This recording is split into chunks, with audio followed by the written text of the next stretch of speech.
ठान लें कि मेरे ज़िले में, अगर डिप्टी कमिश्नर ये ठान ले मेरे ज़िले में कोई भूखा नहीं होगा, मेरे ज़िले में कोई ऐसा व्यक्ति नहीं होगा जिसको पेंशन के लिए एलिजिबल है सोशल वेलफेयर की तो उसको पेंशन ना मिले, कोई ऐसा व्यक्ति नहीं होगा मेरे ज़िले में जो ब्लाइंड है या डिसेबल है तो उसके लिए जो अप्लाइंसेस जो ट्रीटमेंट उसको मिलनी चाहिए वो मिले। वो अगर डीसी अपनी पे आ जाए कि मैं इंश्योर करूँगा, सारे डिपार्टमेंट उसके साथ में। अब इंटर्नशिप शुरू की है कि बाहर की यूनिवर्सिटी से, बाहर के कॉलेजेस के बच्चे भी, देवभूमि उत्तराखंड के बच्चे यहाँ आए, सिम्बोसिस कॉलेज के बच्चे यहाँ आए, महाराष्ट्र लॉ यूनिवर्सिटी के बच्चों ने आना शुरू किया, लवली यूनिवर्सिटी पंजाब से बच्चे आए, गांधीनगर कॉलेज की बच्चियाँ, वुमेन कॉलेज परेड के बच्चे, एनसीसी के कैडेट्स, एनएसएस के कैडेट्स, सभी लोगों ने यहाँ पे अब आना शुरू किया है।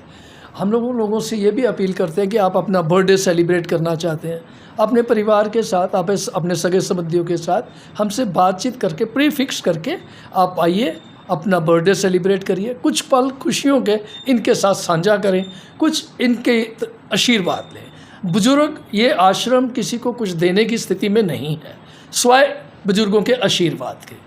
तो हम उन लोगों को, बच्चों को भी, जितने भी आते हैं यहाँ या जो भी हमसे संपर्क करते हैं उनको ये रिक्वेस्ट करते हैं अपना बर्थडे, अपनी मैरिज एनिवर्सरी सेलिब्रेट करिए, खुशियों के पल इनके साथ बिताइए और इनका आशीर्वाद लेके जाइए। तो ये सिलसिला भी अब आगे बढ़ रहा है, बहुत से लोगों ने यहाँ आना शुरू किया है।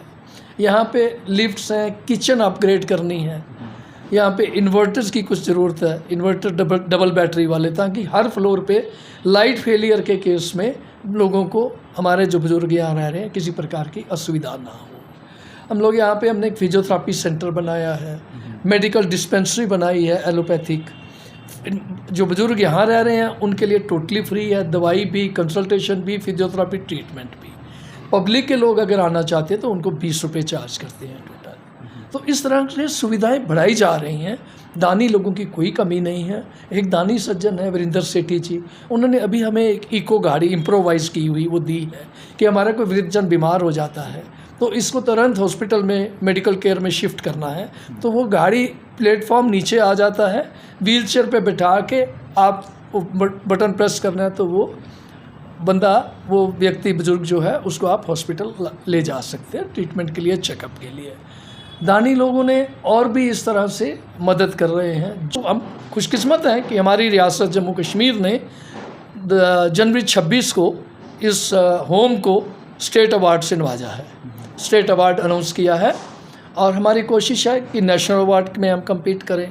ये पूरी कम्प्लेक्स जो है खूबसूरत लगे, बाहर जितनी दुकानें हैं वो एरिया ब्यूटीफाई हो, वहाँ लाइनिंग लगे, वहाँ पे पार्किंग जितनी लोगों की, दुकानदारों की या कस्टमर की गाड़ियाँ हैं सिस्टमेटिक तरीके से लगे, जितने भी खड्डे हैं, नालियाँ हैं, जो भी सड़क टूटी फूटी है इसकी रिपेयर करके पूरे एरिए को ब्यूटीफाई करने में स्मार्ट सिटी की टीम, म्यूनसिपल कॉरपोरेशन लीड ले, लोकल एमएलए को क्रेडिट जाए और जो भी यहाँ दुकानदार हैं वो भी अपना बिजनेस अच्छे तरीके से कर रहे हैं। इस पूरे एरिए में एक भी टॉयलेट कम्प्लेक्स नहीं है, बड़ा दुखद है।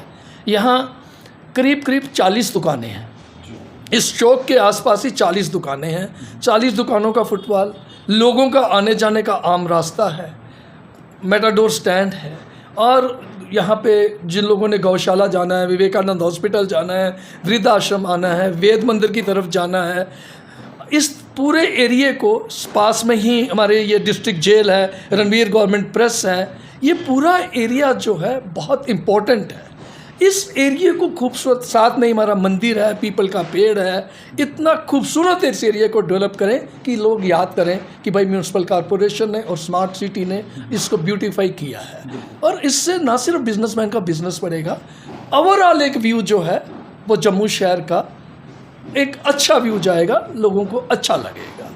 तो आपके चैनल के माध्यम से सभी श्रोताओं से, सभी दानी सज्जनों से अपील करना चाहते हैं कि आप ये कंट्रीब्यूशन आप 1 रुपया दें या 100 रुपया दें या लाखों दें, इच्छा आपकी है, हमारी कोई डिमांड है सच नहीं है। आश्रम कभी किसी से जोर दे के कोई स्पेसिफिक हमारी कोई रिक्वेस्ट है सच नहीं होती। हम लोग दानियों पे छोड़ते हैं, जो उनको महसूस होता है वो अपनी शताब से वो उसमें अपना योगदान दें। एक दानी ने हमें अपनी इको गाड़ी इम्प्रोवाइज़ दी है, दूसरे एक हमारे वेलविशर ने एक हमें SUV 500 जो है वो हमारे डिस्पोजल पे रखी है, जब भी आउटरीच पे जाए तो आप इसका इस्तेमाल करिएगा। तो हमारे लोकल MLA और हमारे लोकल लीडर्स, हमारे एडमिनिस्ट्रेटर्स, जितने भी हमारी एडमिनिस्ट्रेशन डिपार्टमेंट के लोग हैं, वो इसमें हमारा क्या, ये हमारे लोगों का, सब लोगों का इसमें सहयोग करें। हम लोगों ने हेल्थ इसमें डायरेक्टरेट फूड से सतीश शर्मा जी मिनिस्टर कंसर्न है, food supply and consumer affair उनके पास है, वो भी यहाँ आए थे। उन्होंने भी बहुत कंसर्न शो किया और बुज़ुर्गों से जब 1 to 1 बात की तो बुज़ुर्गों ने उनसे लिफ्ट को लेके अपना इशू बताया है। राशन कार्ड की बहुत बड़ी समस्या है। आप इमेजिन करें एक सिचुएशन जैसे कोविड था, ईश्वर ना करे कभी ऐसी दुविधा हो, ऐसी सिचुएशन डेवलप हो। कोविड के टाइम पे राशन की इतनी किल्लत हुई, दानी लोगों के लिए अपना आप संभालना मुश्किल हो रहा था, फिर भी दानी लोगों ने अपनी तरफ से मदद की है। अगर ऐसी सिचुएशन आ जाए, हमारे पास लोगों का कंट्रीब्यूशन ना के बराबर हो जाए, तो उस सूरत में हम इनको भूखे तो नहीं मरना छोड़ सकते। तो इसलिए हमने उनसे अपील की है कि इन सब के राशन कार्ड AAY स्कीम में बनाए जाएं। ये जितने बुजुर्ग हैं इन्होंने वापस नहीं जाना, ये घर से किनारा करके छोड़ के आ चुके हैं। इनके इसी एड्रेस पे एक राशन कार्ड इन सब के नाम के साथ एक कंसोलिडेटेड राशन कार्ड बनाया जाए अंडर AAY में, और जो सेंट्रल गवर्नमेंट, स्टेट गवर्नमेंट की वेलफेयर स्कीम है उनका लाभ इनको भी पहुँचे, और राशन हमें AAY में जो गवर्नमेंट की स्कीम के तहत है इस आश्रम को भी मिले, ताकि इनको हम और अच्छे तरीके से लुक आफ्टर कर पाए। जैसे आपने एज को लेके भी बात की है कि 60 से ऊपर वाला ही यहाँ पे आ सकता है, अगर किसी की कम होगी हाँ, तो उसके लिए कम एज के लिए यहाँ पे एलिजिबल नहीं होते, क्योंकि ये होम जो है ये बना ही सीनियर सिटीजन के लिए, ये स्पेसिफिक उन वृद्धजनों के लिए जो 60 साल की आयु पूरी कर चुके हैं। उन दूसरे के लिए जिनकी उम्र कम है उनके लिए जम्मू म्यूनसिपल कॉरपोरेशन ने एक अर्बन जो लोग हैं उनके लिए एक रैन बसेरा बनाया है। बाउफोर्ड के रास्ते में रैन बसेरा multi storey building Jammu municipal corporation ने बनाई है, उनकी व्यवस्था वहाँ पे है जी। इसी तरह डिसेबल हैंडीकैप लोग हैं उनके लिए एक होम है, जो ब्लाइंड है, पार्शली ब्लाइंड है या फुली ब्लाइंड है, उनके लिए ब्लाइंड होम है। लेकिन जो बुजुर्ग ब्लाइंड हैं उनके लिए हमारा कोई होम नहीं है। हमारे पास भी यहाँ कई बुजुर्ग आए हैं जो ब्लाइंड हैं, तो उन्होंने भी अपनी व्यथा बताई है। तो सरकार को उस ओर भी ध्यान देना चाहिए कि जो एल्डरली बुजुर्ग हैं, एल्डरली लोग हैं, अगर वो ब्लाइंड हैं, फुली ब्लाइंड है, पार्शली ब्लाइंड है, तो उनकी व्यवस्था जो है सरकार को, जैसे उन्होंने बच्चों के लिए ब्लाइंड होम बनाया है, वैसे ही कोई अरेंजमेंट उनके लिए भी करना चाहिए। 500 स्टील के पिलर, अरे किसका ब्रेन चाइल्ड है ये? वाई हम नालियों की ग्रेटिंग की बात कर रहे हैं तो आपको जंगले नहीं लगाए जा रहे। अरे 500 आपने एक पिलर क्या कास्ट करता होगा? हज़ारों रुपए, कोई ज़रूरत नहीं थी। आपने ग्रीन बेल्ट एरिया में जितने पेड़ थे वहाँ पे आपने ग्रेनाइट से पेड़ों की पुंडी बनाई है, उसकी हालत देखो आज जाके आप, आधे से ज़्यादा टूटे हुए। जो नियर बाय डेवलपमेंट के रिलेटेड जो आप बात कर रहे हैं, इसको आपने फॉलो किया आपने इनको दोबारा? सबको पता है, मैं कंप्लेंट की बता रहा हूँ, मैं कितने दिन से पोर्टल पर है, कौन किसको कहाँ कहे, कहाँ पे किया आपने? सब जगह किया हुआ है, सबको पता है। ये क्या किसको नहीं देखता है कि भाई ये जो स्ट्रीट लाइटें हैं, ये जो पोल हैं, पोल के ऊपर सैकड़ों तारों के जाल, उनको समेटना जरूरी था, अंडरग्राउंड करना जरूरी था, कि स्मार्ट मीटर लगाना जरूरी है। ये जजमेंट आपकी है। हम एक लेमैन है, एक आम पब्लिक है, हम सिर्फ ऑब्जर्व करके अपनी बात बता रहे हैं कि प्रायोरिटाइज हमने किसको किया। पुराने एरिया में तो नहीं हुए काम। जिस एरिया में भी हम लोग रहते हैं, जगमोहन के टाइम पे जब गवर्नर जगमोहन थे, तब डिगिंग करके पुराने एरिया की सड़क जो है, लोगों के घरों में पानी जाना शुरू हो गया था, तो बार बार उस पर नई सड़क बन जाती थी, तो वो लेवल जो है वो इतना हो गया कि लोगों के घर, मैंने नहीं देखा कि पुरानी बस्ती में डिगिंग करके काफ़ी अरसों से किया। क्यों? Why only the green belt? Green belt में एक साल में 2-2 बार भी डिगिंग करके जेसीबी मशीनें लगा के 15-15 दिन, 20-20 दिन वहाँ पे आप करते हो। कुछ और एरिया जो डेवलप्ड एरिया वहाँ पे आप करते हो। We are not allergic to anybody. The point is smart city smart बनाना है, not at the cost of old basti. जितने भी ओल्ड बस्तियाँ हैं, इनकी दशा सुधारने पे काम करना था। हमने उनमें तो कोई सुधार नहीं पाया। वही हालत है। सिर्फ फ़र्क क्या होता है, अब स्मार्ट मीटर, अब एक नई न्यूज़ चली है जी, प्रीपेड मीटर। अब मतलब इस तरीके से there is no end to it. मतलब मेरा, हम भटक जाएंगे विषय से। द पॉइंट इज़ कि आज कोऑर्डिनेशन की कमी है बिटवीन डिफरेंट डिपार्टमेंट्स।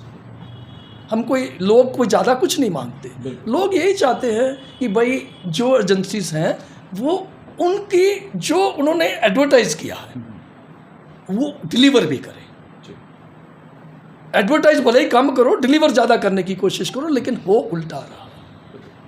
अब आपसे सिर्फ एक आखिरी क्वेश्चन, अब जैसे बात करते हैं कि अच्छे दिन की, तो क्या ये जो बुज़ुर्ग बैठे हुए हैं ये भी किसी न किसी जस्टिस को लेके बैठे होंगे कि हमें बच्चों ने बाहर निकाल दिया, हम यहाँ बैठे हैं किसी न किसी चीज़ को। जैसे आपने कहा कि हम कोऑर्डिनेट भी कर रहे हैं, जो भी काउंसलर वगैरह आपने हायर किए हुए हैं, तो क्या लगता है कि इनके लिए भी कभी वो अच्छे दिन आएंगे, ये भी दोबारा अपने उस परिवार तक पहुँच पाएंगे? नहीं, हालात कुछ ऐसे इस तरफ इशारा नहीं करते। हालात बद से बदतर हो रहे हैं। कभी आपने कभी फैमिली को आपकी कोई ऐसी टीम है कि उनकी फैमिली को अप्रोच करे, उनको काउंसलिंग करे? कोशिश करते हैं। हालात बद से बदतर नज़र आ रहे हैं क्योंकि कलयुग है, और जो कलयुग, जो भी प्रकृति का नियम है, लॉ ऑफ नेचर यही है कि जिस तरफ जो युग आता है, त्रेता युग है, सतयुग है, कलयुग है, वो हम सब ने भुगतना है, अपने कर्मों के फल है। कि सुधार करने की टीम एक लगी हुई है। देखो, सरकार की तरफ से कोई प्रॉब्लम है सच नहीं है। सरकार ने क्या नहीं किया, कोई ऐसा वेलफेयर का काम नहीं है जो सरकार की तरफ से इनिशिएट नहीं हुआ। प्रॉब्लम जो आ जाके इम्प्लीमेंटेशन है, जो इन्फोर्सिंग एजेंसीज हैं उस लेवल पे जो कोऑर्डिनेशन चाहिए वो मिसिंग है, उसमें गैप है। उससे भी बड़ी सी हालत ये है कि पब्लिक का ट्रस्ट बिटवीन एडमिनिस्ट्रेशन एंड ए आम सिटीजन, वो गैप बढ़ गया है। वो गैप को ब्रिज करने की ज़रूरत थी, वो गैप कम नहीं हो रहा। जैसे मैं बिजली की शिकायत करता हूँ तो मुझे इन्होंने बताया, मैंने शिकायत कर दी, ठीक है, लेकिन मेरा कॉन्फिडेंस है डिपार्टमेंट में, भाई अथॉरिटीज सुनेंगी तो मैं करता था। अब लोगों का कॉन्फिडेंस धीरे धीरे कम होता जा रहा है। इसलिए शिकायतों का सरकार उसको अगर व्यू करे कि भाई कितनी शिकायतें आई, किस सब्जेक्ट पे कितनी शिकायतें, तो शिकायतों का परसेंटेज कम मिलेगा क्योंकि लोगों का ट्रस्ट कम हो रहा है। ट्रस्ट इसलिए कम हो रहा है कि कोऑर्डिनेशन एक व्यक्ति, एक अथॉरिटी दूसरे पे डालती है, दूसरे तीसरे पे, तीसरा चौथे पे। नोबडी सेज कि यार जो मेरे डोमेन में नहीं भी है, मेरा काउंटर पार्ट है, मैं उसके नोटिस में लाके उसको भी कहूँ कि नहीं भैया ये इसमें ये कर सकते हैं। नहीं, सरकार की तरफ से ऐसा कोई डिपार्टमेंट हो चाहिए? बिल्कुल है। क्या नाम है उसका? डिस्ट्रिक्ट लीगल सर्विस अथॉरिटी है। लीगल सर्विस, हाँ, वो तो आ गया ना, फिर वो कोर्ट में चले जाता है। कोर्ट में वहाँ जाने की बुजुर्गों को जरूरत ही नहीं है। अच्छा, कोर्ट भेजता है बंदों को यहाँ। अच्छा, यहाँ भी आते हैं। ठीक है। पैरा लीगल वॉलंटियर अपॉइंट किए है कोर्ट ने, कोर्ट उनको पैसे देता है, सरकार पैसे देती है उनको। पैरा लीगल वॉलंटियर का है उन बुजुर्गों के केसेस बनाना और उनको लीगल हेल्प दिलाना। जज मॉनिटर करते हैं, चीफ जस्टिस भी मॉनिटर करते हैं कि भाई कितने केसेस किस तरह के आए, लेकिन जस्टिस वगैरह मिलते हैं? केसेस जस्टिस डिलेड ही है यहाँ। संभावना मिलने की बहुत कम हो जाती है जब तक जुडिशरी, पुलिस, रेवेन्यू और जो कंसर्न डिपार्टमेंट के हैं, जब तक ये ना ठान ले, एक एजेंसी के करने से नहीं होगा, जब तक ये ना ठान ले कि मेरे ज़िले में, अगर डिप्टी कमिश्नर ये ठान ले मेरे ज़िले में कोई भूखा नहीं होगा, मेरे ज़िले में कोई ऐसा व्यक्ति नहीं होगा जिसको पेंशन के लिए एलिजिबल है सोशल वेलफेयर की तो उसको पेंशन ना मिले, कोई ऐसा व्यक्ति नहीं होगा मेरे ज़िले में जो ब्लाइंड है या डिसेबल है तो उसके लिए जो अप्लाइंसेस, जो ट्रीटमेंट उसको मिलनी चाहिए वो मिले। वो अगर डीसी अपनी पे आ जाए कि मैं इंश्योर करूंगा, सारे डिपार्टमेंट उसके साथ में, जितने अलाइड एजेंसीज हैं सब उसको कॉपरेट। मैं ये नहीं कहता कि मैं डीसी हो तो मैं बहुत तुरब का बहुत फन्ने खा हूँ, बाकी डीसी नहीं है, मैं वो नहीं कहना चाहता। मैं ये कहना चाहता हूँ कि समाज में हो नहीं रहा जिसके लिए स्कीमें बनी है और जो होना चाहिए, ग्रूमिंग ऐसी है, माहौल ऐसा है, ताप से आज कोई भी किसी भी इशू को लेकर बोलो, कोई ऑन नहीं करता। एक टाइम था, आज से बहुत दूर नहीं जाते, कुछ समय पहले के कंसर्न डिपार्टमेंट के लोग फील्ड में दिखते थे, बिल्कुल, चाहे वो पीएचई है, पीडीडी है, पीडब्ल्यूडी है, एनी डिपार्टमेंट, वो लोग फील्ड में दिखते थे। आज वो लोग नहीं दिखते। ट्रस्ट ही नहीं रहा उनको ही नहीं पता कहाँ से क्या हो रहा है। कि कहीं ना कहीं डिपार्टमेंट भी जिम्मेवार है। अब डिपार्टमेंट के हाथ में डायरेक्टली है ही नहीं। वो क्यों? वो उसकी अलग रीजंस हैं, कहाँ से क्या प्लान होता है, कौन एग्जीक्यूट करता है। और जो इंटरेस्ट एम्प्लॉइज़ का था ना, सैलरी कमाने के लिए मेहनत होती थी, आज सैलरी कमाने के लिए वो मेहनत वाली परसेंटेज बहुत बहुत नीचे आ गई है। आज ये है कि यार अच्छा वो करा रहे हैं, ठीक है उन्हें तो ये डिपार्टमेंट कर ये करा रहे हैं, ठीक है। मतलब अब जो बिलोंगिंगनेस थी ना, अपने डिपार्टमेंट के काम के प्रति, लोगों के प्रति जवाबदेही थी, हमने वो दौर भी देखा है। सड़क का टुकड़ा, कहीं सड़क इधर पड़ी है तो वहाँ पे भी थोड़ा खड्डा है या थोड़ी वो कच्ची जगह है तो लोग रिक्वेस्ट करते थे एजेंसीज को, क्योंकि वो लोकल लोग होते थे, वो सारा दिन वहीं फील्ड में ही होना होता था, दफ्तर भी लोग आते जाते थे, तो उनको शर्म लिहाज भी था और उनको जेन्युइननेस भी नज़र आती थी। वो कहते नहीं ठीक है कर देते हैं। कहीं ना कहीं डिपार्टमेंट बिजी तो नहीं ना हो गया, क्योंकि सरकार और अपोजिशन आपस में ही लड़ रहे हैं। मैं बड़ा छोटा व्यक्ति हूँ, मैं उस पर कमेंट नहीं कर सकता। मैं सिर्फ जो मेरे अपने मन के भाव थे वो मैंने व्यक्त किए हैं कि इंटेंशनें किसकी कितनी भी अच्छी हों, अगर डिलीवरी नहीं है तो फिर इंटेंशन को क्या करना है। मोदी सरकार ने आज की डेट में कोई ऐसी एक्टिविटी नहीं है, कोई वेलफेयर का प्रोग्राम नहीं है जो लॉन्च नहीं किया। लॉन्च बड़े पंप एंड शो के साथ होता है, लेकिन डिलीवर करने वाले वो नहीं, जो एजेंसियां इन्फोर्सिंग हैं, वहाँ इतना ज़्यादा गैप, मिसट्रस्ट हो गया है। मैं भी तो पब्लिक हूँ, मुझे कोई कहे कि भाई फलानी एजेंसी को वो आप ये लिखोगे तो वो कार्रवाई हो जाएगी, आई एम डबली श्योर नहीं होगी, नहीं हो रही। ये मेरी नहीं है, ये सैकड़ों हज़ारों लाखों लोगों की बात है। आज की डेट में लोगों का ट्रस्ट कम होता जा रहा है। ये अथॉरिटीज़ की तरफ से इनिशिएटिव चाहिए, ट्रस्ट बनाएं पब्लिक का, उनके दिल जीत के काम कराएं, उनके बीच में जाके काम कराएं। अब तो कह रहे नए कानून आए हैं बहुत, मैं बताया आपको, डिस्ट्रिक्ट लीगल सर्विस अथॉरिटी जगह जगह भेज रही है, कैंप लगा रही है, अवेयरनेस कर रही है, लोगों को इनवाइट कर रही है कि आपकी कोई दुख दुविधा है तो हमारे से बात करो। वो फैसिलिटेट कर रहे हैं, पैरालीगल और वॉलंटियर दिए उन्होंने कि भाई आपके केसेस बनाने में मत, हमारे आश्रम के 4 लोगों के केस बनाए उन्होंने। तो इस तरह से अथॉरिटीज़ को इनिशिएटिव लेना है कि मैं ज़िले का अगर डीएसपी हूँ, मैं डीसी हूँ, मैं ज़िले का एसएसपी हूँ, मैं ज़िले का कमिश्नर हूँ या मैं ज़िले का डायरेक्टर हूँ, तो मुझे लोग इज्जत की नज़र से देखें और मेरे कहने का असर होना चाहिए। और मुझे अपने ज़िले में कोई गुंडा अंसर नहीं चाहिए, कोई गलत काम होता हुआ नज़र नहीं। जब वो ठान ले, इतनी पावर दी है कानून ने उनको, लेकिन कोऑर्डिनेशन चाहिए। कर नहीं रहे, ये लोकल है, ये नॉन लोकल है, ये इस कास्ट का, ये उस धर्म का है, हम इसमें उलझ गए हैं सारे लोग, जबकि हैं सब उसने ऊपर वाले ने बनाए हुए।